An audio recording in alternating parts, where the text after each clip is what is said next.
Scene దయచేసి కొంచెం please మీరే మాట్లాడు ఒక్క నిమిషం.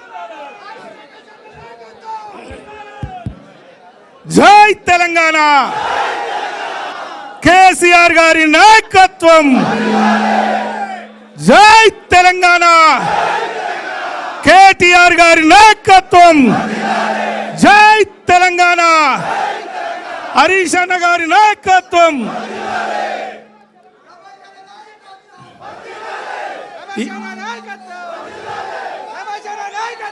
ఈరోజు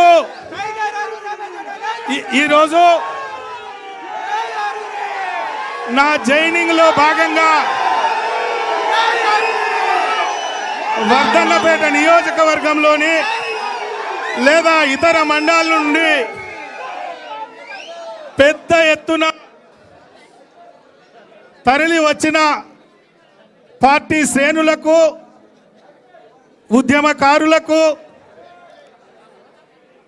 వివిధ పార్టీల నుండి నాతో పాటు ఈరోజు బీఆర్ఎస్ పార్టీలో చేరుతున్న ప్రతి ఒక్కరికి, మా మహిళా ప్రతినిధులకు, గౌరవ ఎంపీపీలకు, గౌరవ జడ్పీటీసీలకు, గౌరవ కార్పొరేటర్లకు, గౌరవ మాజీ కార్పొరేటర్లకు, ప్రతి ఒక్కరికి ఈరోజు నాతో పాటు జాయిన్ అవుతున్న మీ అందరికీ ముందుగా శిరస్సు వంచి నమస్కరిస్తున్నా.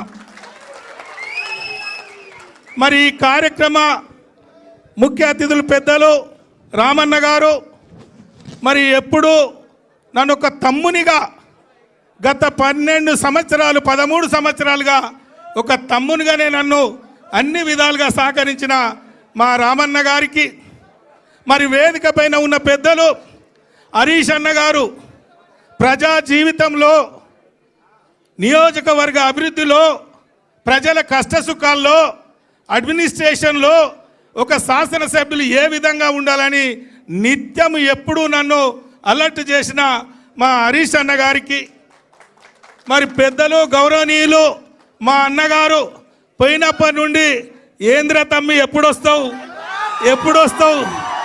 అని మరి నన్ను ఈ ఇంటికి తీసుకొచ్చిన మా దయన్న గారికి, గౌరవ మంత్రివర్యులు సత్యవతక్క గారికి, గౌరవ పెద్దలు మరి పల్లా రాజేశ్వరన్న ఎక్కడ కలిసినా ఎట్టి పరిస్థితులను రిటర్న్ రావాల్సిందే అని నాకు స్వాగతం పలికిన మా రాజేశ్వరన్న గారికి, గౌరవ పెద్దలు ఎమ్మెల్సీ గారు, మరి వారు ఎమ్మెల్సీగా నేను ఏ పని అడిగినా ఎప్పుడైనా మా ప్రజాప్రతినిధులకు మరి వారి నిధులు కానీ అన్ని విధాలుగా సహకరించిన మా సీనన్న గారికి, మా జిల్లా అధ్యక్షురాలు జ్యోతక్క గారికి, లలితక్క గారికి, వెంకన్న గారికి, బాలమల్లన్న గారికి, ఇంకా చాలామంది వేదిక పైన ఉన్న పెద్దలకు అందరికీ కూడా నేను పేరు పేరున శిరస్సు వంచి నమస్కరిస్తూ, మా పత్రికా మిత్రులకు కూడా నేను పేరు పేరున నా యొక్క నమస్కారం. చాలామంది పత్రికల మిత్రులకు లేదా ఇతరత్ర నాయకులకు కొన్ని అనుమానాలు ఉండే. మరి రమేష్ అన్న ఒక బీఆర్ఎస్ పార్టీలో ఒక కుటుంబ సభ్యునిగా మరి ఉండేవాడు, ఎందుకు పార్టీ మారాడు మరి అందరికీ కొంత ప్రశ్నకరంగానే ఉండే. దయచేసి ఈరోజు మాట్లాడాల్సిన అవసరం ఉంది. మీ అందరినీ చూస్తుంటే, మరి ఈ పెద్దల్ని చూస్తుంటే నాకు ఒక ఫీలింగ్ వస్తుంది. చిన్నప్పుడు ఎవడన్నా పిల్లగాడు ఇంటి నుంచి తప్పిపోతే గాయి తిరిగి ఇంటికి వస్తే ఎంత సంబరం ఉంటుందో తెలుసా?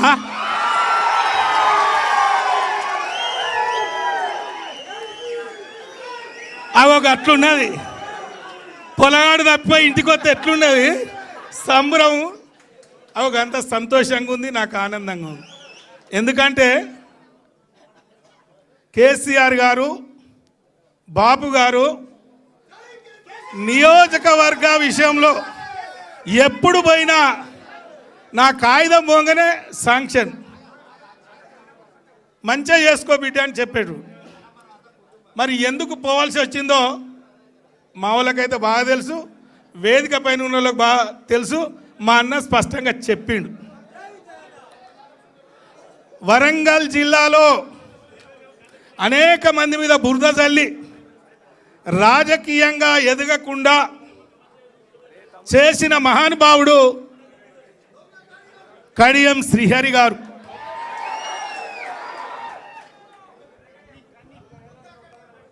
ఎన్నికల ముందు రేవంత్ రెడ్డితో ములాఖాత్ కుదుర్చుకొని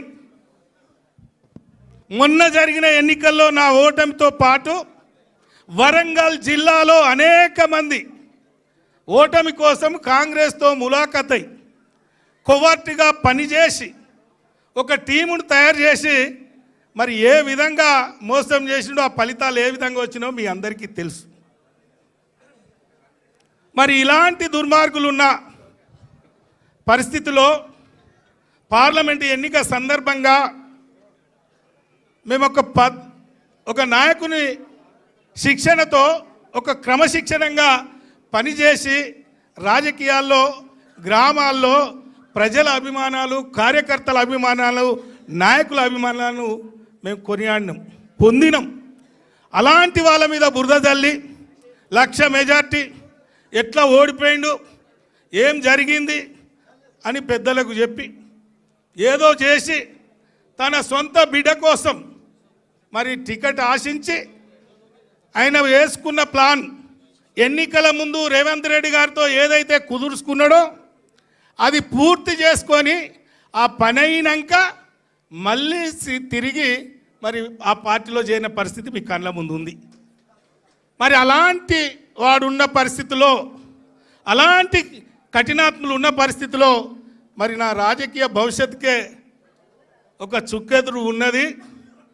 మరి పెద్ద సారు మా బాపు గారు, ఈ రాష్ట్ర ముఖ్యమంత్రి గారు ఒక చక్కటి అవకాశం నాకు కల్పించే కార్యక్రమాన్ని కూడా కొల్లగొట్టిండు. మరి ఈరోజు ఇంతమంది మీద బురద చల్లుకుంటూ తన స్వార్థం కోసం, తన కుటుంబం కోసం మరి ఈరోజు ఏ కార్యక్రమాలు జరిగినాయో మరి ఇలాంటి పరిస్థితుల్లో నేను బయటికి పోవాల్సి వచ్చింది. విధి లేని పరిస్థితుల్లో మరి మొన్న పార్లమెంట్లో నేను భారతీయ జనతా పార్టీలో పోటీ చేయడం జరిగింది, మీ అందరికీ తెలుసు. ఒక్క మాట కూడా బీఆర్ఎస్ పార్టీ పైన కానీ, కేసీఆర్ గారిని కానీ, ఇతరత్ర నాయకులను కానీ ఏ రోజు కూడా నేను ఒక్క మాట కూడా నేను మాట్లాడలే. ఎందుకంటే నా గుండెలో ఉంది కేసీఆర్ గారు ఏం చేశారు, ఏ విధమైన కార్యక్రమాలు చేశారు, నా గుండెలో ఉంది. మరి అలాంటి పాపాత్ములు బయటికి పోయిళ్ళు కాబట్టే,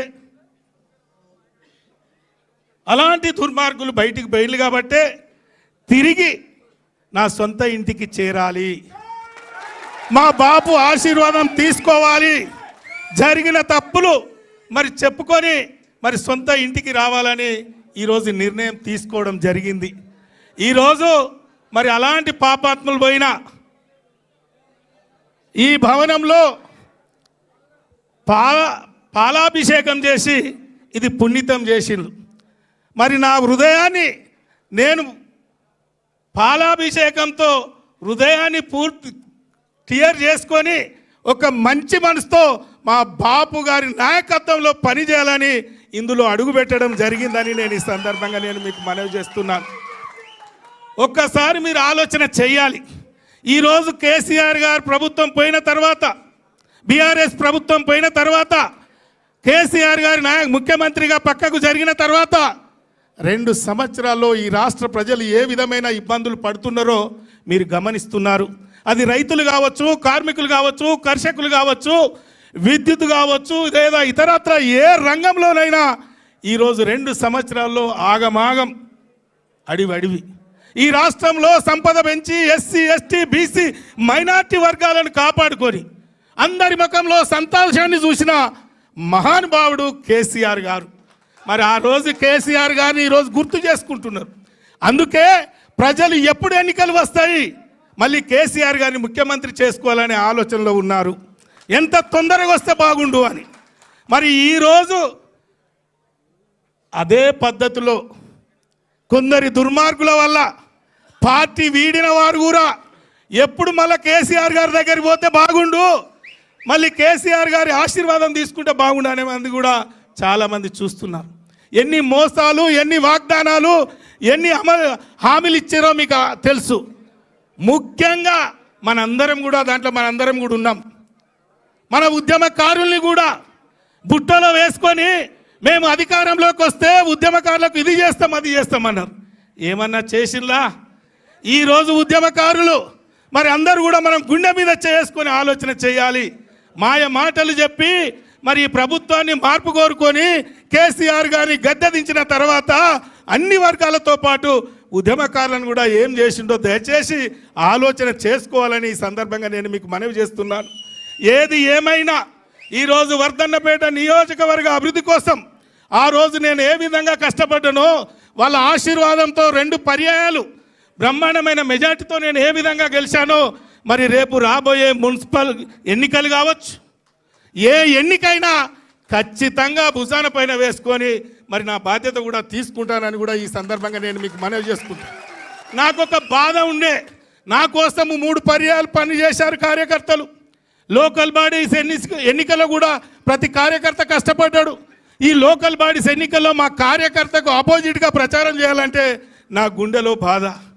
కేసీఆర్ గారు పెంచిన ఈ బిడ్డ మరి అలాంటి తప్పు చేయొద్దు అని నేను ఈరోజు మరి బీఆర్ఎస్ పార్టీలో చేరి కష్టపడ్డ కార్యకర్తకు అవకాశం వస్తే గెలిపించుకునే బాధ్యత తీసుకుంటానని కూడా ఈ సందర్భంగా నేను మీకు మనవి చేసుకుంటూ, మీ అందరికీ తెలుసు 2013 నుండి మొన్నటి వరకు ఏ ఎన్నిక వచ్చినా బ్రహ్మాండమైన మెజార్టీతో గులాబీ జెండాను మనం ఆ రోజు ఎగురవేసినాం. అదేవిధంగా ఈరోజు తప్పకుండా చేస్తాం. దానికి తోడు మా అన్నగారు కూడా మాకు అన్ని విధాలుగా అండగా ఉన్నారు. తప్పకుండా ముందుకు పోదామని కూడా ఈ సందర్భంగా నేను మనవి చేస్తూ, మరొక్కసారి నా కోసం కదిలి వచ్చిన పార్టీ శ్రేణులందరికీ, నాయకులకు, మరి వివిధ కార్యకర్తలు కూడా నేను శిరస్సు మంచి నమస్కరిస్తూ సెలవు తీసుకుంటున్నా. జై హింద్, జై తెలంగాణ, జై కేసీఆర్. జై తెలంగాణ. ఇప్పుడు ఈ సమావేశాన్ని ఉద్దేశించి గౌరవ పెద్దలు సిద్దిపేట శాసనసభ్యులు మన ఎల్పీ డిప్యూటీ లీడర్ హరీష్ అన్న